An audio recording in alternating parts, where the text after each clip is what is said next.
Hey everyone, we have some big news coming out today. Looks like there's a deal right now. Sam Bankman-Fried is going to go out on bail on house arrest to live in California until his trial date, which I guess will be coming in a few months now, especially with all the stuff going on with Caroline, and the Alameda side of things. But here's the news: Sam Bankman-Fried to be placed under house arrest, ordered to surrender passport. You can already see the memes flying right now. Sam Bankman-Fried can't use stolen funds for bail, right? Look, Sanders' course, right?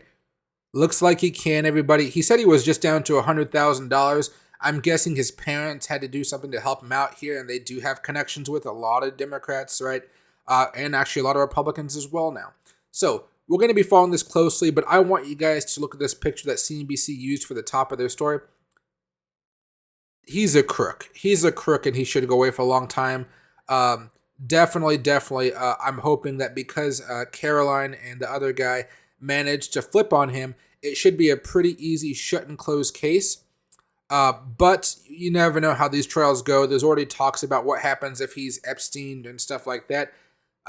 Let's hope that doesn't come to pass. I would really like to see him just go to prison for life. I think that'd be a very decent thing for the jury and the judge to do.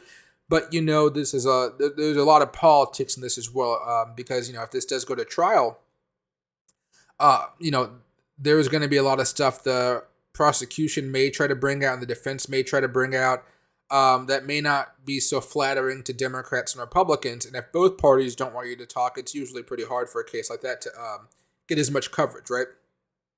And by that I mean, a lot of times we get to see some of these hearings, these cases. They like to be open to the public. I don't know if it's going to be open to the public. I really hope it is. I really hope there's news organizations, because they're going to be the ones making money off of all this, going to the court right now and asking, say, hey, can we get this trial opened up to the public? It's everybody wants to know what happened. We don't want to see this closed behind closed doors because of all the politics behind it as well. It could lead to a lot of disasters, right? Loki says hello, as always. But yeah, so let me just read you guys a little bit of the story here. FTX founder Sam Bankman-Fried will be released on $250 million bail in a deal designed by federal prosecutors and Bankman-Fried's defense attorneys. I am so shocked the feds actually decided to help him out in this regard. That kind of smells a little bit to me, but this could just be normal practice, and I'm just overreacting. But to me, it seems like it smells just a little bit, okay? Now, they go on to say, the judge, Gabriel Gorenstein, said that Bankman-Fried would require strict supervision following his release to his parents' home in California. I bet he's going to be just fine living in a house instead of being in a cell. He does have to do a few other things, like go see a therapist and stuff like that, which will be interesting because that therapist may be used in the court.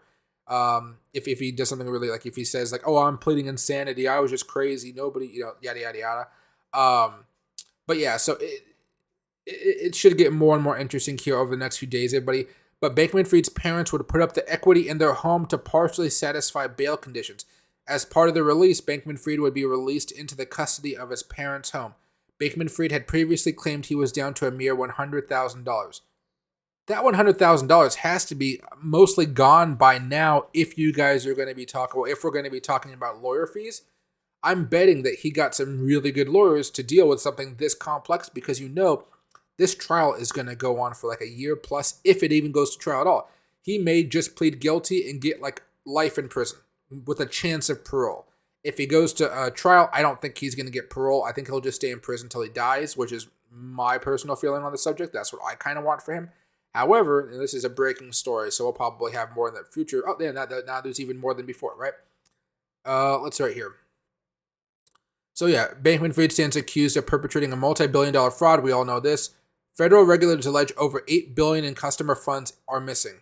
$8 billion in customer funds are missing. So there's going to be a lot of people watching this. A lot of people lost a lot of money. I haven't heard on Fox Business and CNBC, some lady who lost over $1 million in FTX flew down to the Bahamas to see him get in handcuffs. It is insane.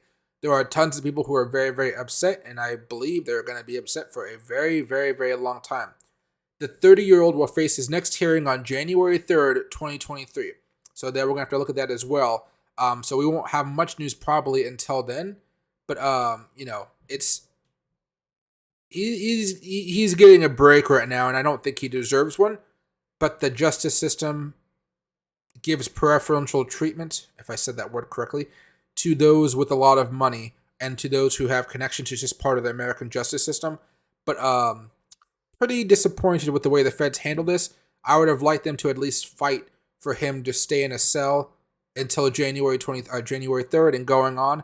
I don't think he should have his freedom, especially because we don't know how much money that guy has in wallets that we don't know. There could be tons of wallets out there with like hundreds of millions of dollars that he has ready to go for whenever he's released. Whether he like 10 years from now, 20 years from now, 30 years from now, he's going to be a made man with tons of money, and people will just forget about him. But that's only if he doesn't go to jail for life, which I think he will go to jail for life. But if he pleads guilty, he'll get parole. If he doesn't plead guilty, he will not. He probably won't get parole. But it depends on how corrupt the system is, I would say. So we'll learn more about all about this stuff later on, everybody. But please, please, please stay tuned for more updates. Go to CNBC, Fox Business. They have a lot of breaking news on this subject. It smells bad. But again, this is the American justice system. It's not a clean, pristine thing. It's a swamp, as both parties now call it these days, the swamp. So have a good day, everybody. See you later on tonight.